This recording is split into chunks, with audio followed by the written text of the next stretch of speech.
première manifestation d'une association qui a été créée cet hiver justement pour pouvoir faire le bal. Le but c'est de passer l'association de main en main en fait et qu'elle soit à disposition de chacun qui veut faire quoi que ce soit pour le village. C'est-à-dire que si quelqu'un a une idée pour le village, veut faire une manifestation, une fête ou je ne sais quoi, puisse avoir cette association en main et ensuite petit à petit au fil des années faire rentrer des sous pour acheter notre matériel et tout pour que ça soit mis en place. Aujourd'hui, qu'est-ce qu'il va y avoir comme manifestation importante et sérieuse?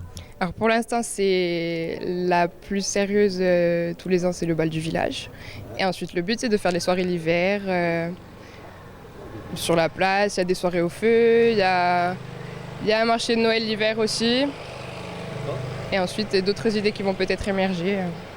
Donc ce n'est pas uniquement l'été, c'est aussi pour l'hiver. Ah non, le but, c'est de réussir à le faire l'hiver. Après, le problème, c'est que plein de jeunes sont moins là l'hiver au village, mais justement, c'est qu'il y ait ce socle-là et que ça puisse perdurer. Tous les jeunes du village qui nous aident, les plus vieux qui vont chercher le matériel avec les 4x4 et tout, on est vraiment bien aidés. À qui montent les scènes, à qui branchent les guirlandes.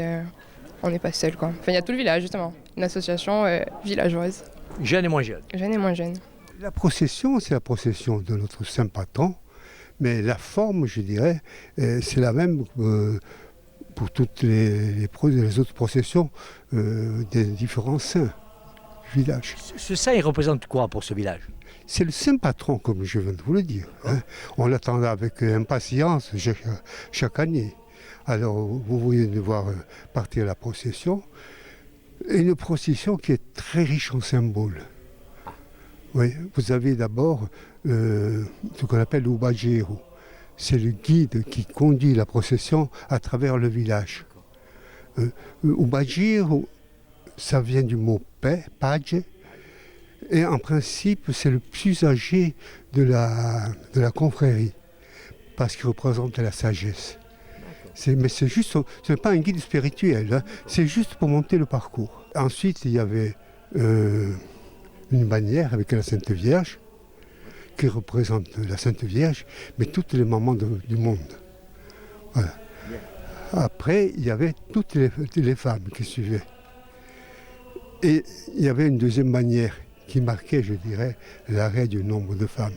Là, il y avait un deuxième pagiro qui avait moins d'importance que le premier. Ça pouvait être n'importe qui. Alors je vous rappelle que pour porter ces objets de culte-là, il fallait impérativement avoir une aube. Tandis que les dames, non. Les dames, non.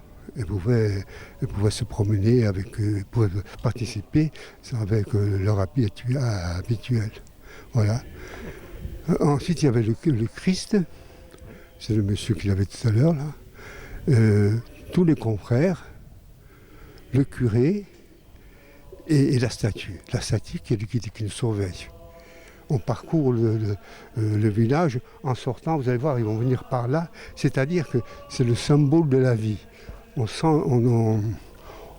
tourne dans le sens des aiguilles d'une montre et on rentre ici. Et avant, c'était l'inverse. On faisait d'abord la procession et on rentrait tous à l'église. Ça fait que tous les fidèles rentraient à l'église et s'agenouillaient lorsque passait la statue. Maintenant, ils font un peu l'inverse.